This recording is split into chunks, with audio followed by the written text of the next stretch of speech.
김건희 집사 게이트에 서막이 서서히 드러나고 있다. 그런데 사법부가 이상하다. 윤석열을 결국 판사가 석방시켰던 것처럼 특검 수사를 방해할 것도 일부 판사가 되지 않을까? 김건희 씨 집안의 집사라고 불리는 사람이 있었어요. 그런데 이 사람에 대한 압수수색을 특검이 신청을 했는데 판사가 기각했다는 게 브리핑 과정에서 알려진 거예요. 네. 특검 수사 대상이 아니라서 기각했다는 거예요. 저는 이게 말이 안 된다고 생각하거든요. 최은순 씨가 도곡동 땅에 땅을 사려고 잔고증명서를 위조한 잔고증명서 위조 사건이 이란 게 있어요. 348억이에요. 그때 그 위조를 한 사람이 바로 김혜성 씨예요. 근데 최은순 씨가 이 김혜성 씨를 어떻게 알았을까?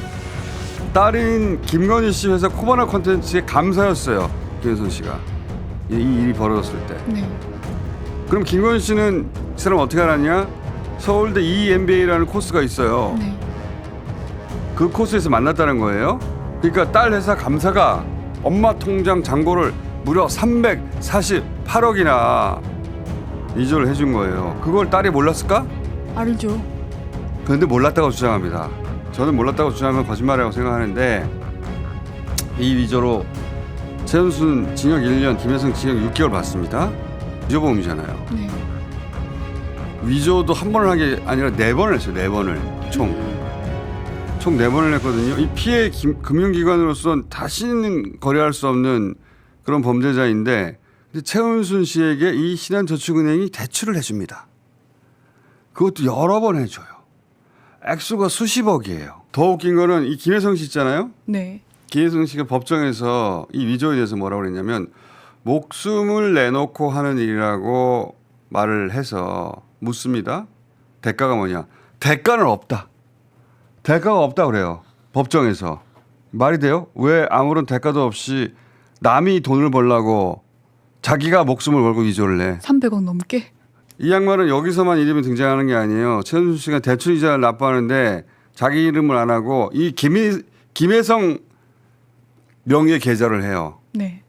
아니 왜 남의 대출 거래를 자기 통장으로 해줘? 더 이상한 거는 이 위조범인 김혜성을 신한저축은행이 오히려 자기들 회사 바로투자증권이라고 있어요. 거기에 부사장으로 임명을 합니다.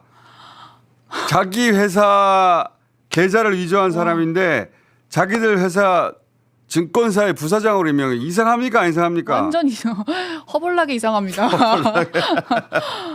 아직 더 있어. 더 있어요? 더 이상한 거는 신한저축은행이 김혜성 씨가 나중에 비마이카라는 렌트카 회사를 세우거든요. 거기에 그 회사 세울 종잣돈을 대줘요. 자기 은행 위조범한테 사업비를 대준 거예요. 대출을 100억 이상 해줍니다. 100억 이상. 가능한 일입니까? 이상하죠. 그 박은정 의원실에서 만든 자료가 하나 있는데 그 관계도를 그린 자료가 있어요. 저기 이 자료를 보시면서 보면 좀 더 이해가 쉬운데 2012년부터 3월 김건희 씨하고 윤석열이 결혼을 하거든요. 네. 근데 그 해 7월에 금감원이 신한저축은행을 고발을 해요. 왜요? 대출 사건이 있었어요. 그리고 이 사건을 대검 중수부가 맡게 되는데 근데 당시 윤석열은 대검 중수부의 중수 1과장이었어요. 그러니까요. 여기까지만 알아도 김혜성 씨에 대한 수사가 당연히 김건희 특검의 대상이 된다고 판단해야 하는 건데 근데 이 김혜성 씨가 아까 비마이카라는 렌트카 회사 설립했을 때 신한저축은행에서 100억대 네. 대출해줬다고 돈 대줬다고 했잖아요. 네. 초기 돈을 다 대줬어요. 그리고 도이치모터스 네. 예? 주가 조작했던 그 도이치모터스로부터 차도 싸게 빌립니다. 이거는 김건희 씨가 소개해줬다고 하는데 JTBC 취재에 따르면은 근데 코로나 때 장사가 잘 안 됐는지 2023년 기준으로 누적 손실이 340억대가 돼요. 잡은 건 3억밖에 안 되는데 부실 기업이 된 거죠. 네. 근데 이 부실 기업 상태에서 윤석열이 당선이 되고 네. 갑자기 그 윤석열 초기에 투자를 받아요. 손실이 346억인데 180억대 투자를 받습니다. 어디로부터? 대기업으로부터. 윤석열 초기 정권 초기에. 그리고 김혜성 씨는 그중에서 40억대를 자기가 챙겨가지고 이 회사로부터 빠져나갑니다. 이상합니까? 안 이상합니까? 완전 이상합니다. 네, 그 흐름이 이상하잖아요. 아니, 대기업들이 왜 갑자기 투자를 했지? 180억이나? 이거는 김건희 씨 보고 한 거 아니야? 김건희 씨한테 줄 대려고? 왜냐면 경제적 특수관계로 보이잖아요. 특검이 그렇게 의심을 하고 왜 수사했는지를 이제 그 특검이 직접 이야기하는데 이 대목은 잠깐 들어보시죠, 직접.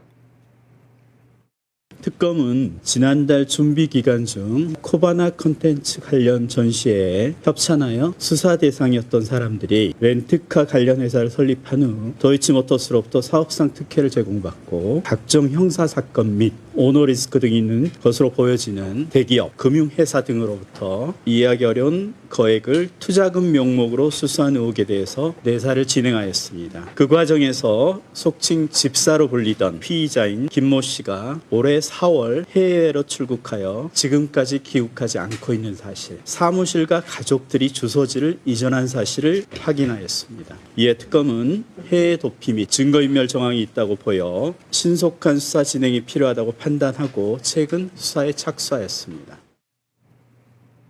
그래서 압수수색 영장을 신청했더니 법원이 영장을 기각했다는 거예요. 이거는 특검 수사 대상이 아니라고. 이렇게 이상한데 왜 기각을 해? 그래서 제가 야, 특검 수사를 막는다면 다른 누구도 아니고 이 법원의 일부 판사가 될 수 있겠구나. 그런 생각을 해서 이걸 길게 해설을 한 건데 이 양반은 이미 베트남으로 떠났다는 거잖아요. 올해 4월. 네. 4월이면은 언제입니까? 탄핵 직후입니다. 가족과 함께 갔다는 거예요. 그리고 안 돌아오고 있다는 거예요. 어떻게 강제 수사를 안 합니까? 그리고 강제 수사 없이 그냥 돌아오겠습니까? 안 돌아오지? 영장이 발부돼야 하는 거예요. 자, 청구하겠죠, 특검이.